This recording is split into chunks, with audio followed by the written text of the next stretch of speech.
સંભાવના પ્રકરણમાં પત્તા માટેના દાખલાની જે સમજણ છે એ આપણે સમજીએ.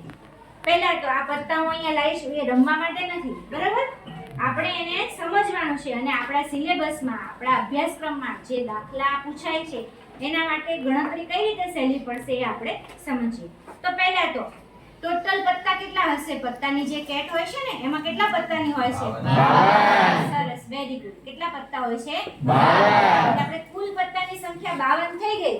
એટલે આમાં કુલ પરિણામની સંખ્યા અથવા તો કુલ પ્રયત્નની સંખ્યા અથવા તો કુલ સંખ્યા એ કેટલી થઈ ગઈ? આપણી 52 ફિક્સ. હવે એમાં ચાર પ્રકારના એટલે કે ચાર ટાઈપ્સના 4 ટાઈપ્સના પત્તાઓ હોય છે. એક તો લાલના પત્તા હોય છે, ચરકટ અથવા તો ચોકટના પત્તા હોય છે, ફલ્લીના પત્તા હોય છે અને કાળીના પત્તા હોય છે. એટલે કે ચાર અલગ અલગ પ્રકારના પત્તાઓ આપણને પત્તામાં આપેલા હોય છે. હવે એમાં ખાસ વસ્તુ એ રાખવાની છે કે આ ચાર પ્રકારના પત્તા છે એમાંથી 13 પત્તા ચોકટના હશે, 13 કાળીના હશે, 13 લાલના હશે અને 13 ફલ્લીના હશે. આટલું ક્લિયર થઈ ગયું? 13 પત્તા એટલે 13 ચોક 52. ઓકે. હવે લાલ કલરના પત્તા કેટલા કેટલા છે? લાલના અને ચોકટના. એટલે આ 13 પત્તા અને આ 13 પત્તા એટલે 13 ને 13 કેટલા થઈ ગયા? 26. હવે તમને એવું કે યાદચ્છિક રીતે એટલે કે રેન્ડમલી તમને જોયા વગર કોઈ પત્તું ચીપેલા કોઈ પત્તાની થોકડીમાંથી રેન્ડમલી અથવા તો યાદચ્છિક રીતે જો એક પત્તું બહાર કાઢવામાં આવે તો લાલ રંગનો હોય તેની સંભાવના શું? આવો પ્રશ્ન હોય તો લાલ રંગ આપેલો છે તો લાલ રંગના કુલ કેટલા પત્તા હતા? 13 ને 13 26. જવાબ શું થશે? 26/52. Very good.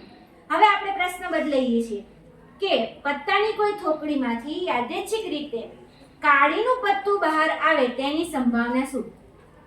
તો કાળીના કેટલા પત્તા હતા? 13. તો 13/52. હવે હું પ્રશ્ન બદલાવું છું કે કાળા રંગનું પત્તું મળે તેની સંભાવના કેટલી? તો કાળો શું આપેલો છે? રંગ. એટલે કે કાળો કલર કે કાળો રંગ આપેલો હોય તો 13 ને 13 કેટલા થશે? 26. બરાબર.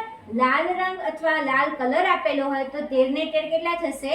26. આ ખાસ યાદ રાખવું છે. પણ માત્ર ને માત્ર લાલ શબ્દનો ઉપયોગ કરેલો હોય તો આ લાલના જ એટલે કે આ 13 પત્તાનો જ તમારે યાદ રાખવાના.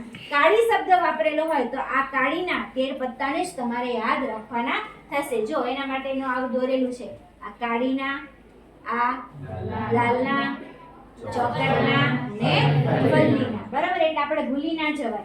એટલે આપણે આ સમજી લીધું કે સંખ્યાવાળા દાખલા આપણે સમજી ગયા કે સંખ્યાવાળું પૂછે કે કાળીના પત્તું નીકળે તેનું કેટલું? તો કાળીનું તો 13/52, કાળા રંગનું તો 13 ને 13 26/52. આટલું તમને સમજી ગયું. હવે આપણે થોડુંક અલગ જોઈએ કે આમાં બધા પત્તા તમને એક સરખા દેખાય છે? ના. બરાબર. આ બધા પત્તા આપણી થોકડીમાં હશે તો આમાં બધા પત્તા એક સરખા હશે નહીં. જો અમુક ઉપર થોડાક મોઢા ને ચિત્ર દોરેલા છે ને બધાના તો એને આપણે ચોપડીમાં ઉપયોગ કરેલ છે મુખ મુદ્રા વાળા પત્તા. કેવા? મુખ મુદ્રા વાળા. એક મોઢું દોરેલું છે તો હવે જો મુખ મુદ્રા વાળા અહીંયા 3 પત્તા છે, અહીંયા 3 છે, અહીંયા 3 છે, અહીંયા 3 છે. એટલે 3, 6, 9 અને 12. બરાબર. મુખ મુદ્રા વાળા કુલ પત્તા કેટલા રહેલા હશે અંદર? 12. તો હવે એવો પ્રશ્ન પૂછાય કે યાદચ્છિક રીતે પત્તાની થોકડીમાંથી પત્તું જો બહાર કાઢવામાં આવે અથવા તો ખેંચેલું પત્તું મુખ મુદ્રા વાળું હશે તેની સંભાવના શું? તો મુખ મુદ્રાના કેટલા પત્તા હતા? આપણે હમણાં જ જોયા 3, 3, 3, 3 એટલે કે 12/12. બરાબર. આટલું ક્લિયર થઈ ગયું બધાને? હવે મને એવું પૂછે કે યાદચ્છિક રીતે હું પત્તું બહાર કાઢું એમાંથી બાદશાહનું પત્તું નીકળે એની સંભાવના શું? તો બાદશાહ કેટલા હશે? બધામાં એક એક હશે ને એટલે 4 એટલે 4/52. પછી એવું પૂછે કે રાણી નીકળે તેની સંભાવના શું? તો રાણી બધામાં એક એક હશે તો 4/52. બરાબર. હવે હું પાછું થોડુંક બદલાવું છું કે અંગ્રેજી મૂળાક્ષર નીકળે તેની સંભાવના શું? તો જો અંગ્રેજી મૂળાક્ષરમાં એ આવી જશે ને A, J, Q અને K આ 4 છે એ અંગ્રેજી મૂળાક્ષર છે. એ 4, 4 દુ 8, 4 તરી 12, 4 4 16 એટલે 16/52. જો આ જે છે 1 આમાં એકડો ક્યાંય લખેલો છે નથી. એની જગ્યાએ શું લખેલું છે? A. એકકો આપણે કહીએ. પછી 2, 3, 4, 5, 6, 7, 8, 9, 10 એટલે કે 2, 3, 4, 5, 6, 7, 8, 9, 10 આ બધા અંક લખેલા છે.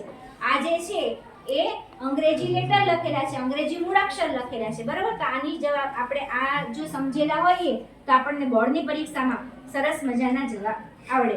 હવે આમાં એક હું મસ્ત પ્રશ્ન બનાવું છું. ચલો કોને આવડે છે આપણે ચેક કરીએ. બરાબર, મારી પાસે બધા પત્તા આમાં છે. આ જોઈએ કે આ મુખ મુદ્રા વાળા બધા પત્તા મારી પાસે છે આમાં. બરાબર, તો પહેલા તો આપણે યાદ કરો કે મુખ મુદ્રા વાળા કેટલા પત્તા હતા આપણા? 12. બરાબર, હવે મુખ મુદ્રા વાળા પત્તાની જ વાત કરું છું, આખા પત્તાની થોકડીની વાત થતી નથી. મુખ મુદ્રા વાળા પત્તા મારી પાસે બધા જ હોય, એમાંથી ચોકટની રાણી છે, ચોકટની રાણી એને હું સાઈડમાં મૂકી દઉં છું. બરાબર, તો એની અંદરથી ચોકટની રાણી નીકળે એની સંભાવના શું? 0. કેમ? કેમ કે એને તો આપણે ક્યાં મૂકી દીધી હતી?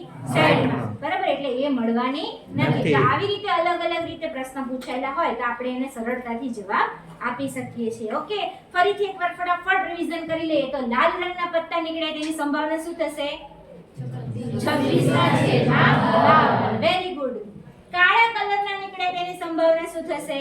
26/52. લાલના પત્તા નીકળે તેની સંભાવના શું થશે? 13/52. કાળીના પત્તા નીકળે તેની સંભાવના શું થશે? 13/52. સરસ. જો આમાં ખાસ ભૂલ થઈ છે, કાળી અને કાળો રંગ કે કાળો કલર, તો આપણે એકને જ લેવાનું. કાળી પૂછેલું હોય તો રંગ કે કલર હોય તો બેયનો શું કરવાનો? સરવાળો. એટલે તમારે પત્તાવાળા દાખલામાં 4 માર્ક્સ તમારા બધાના ફિક્સ થઈ ગયા. બધાને આવડશે? Thank you.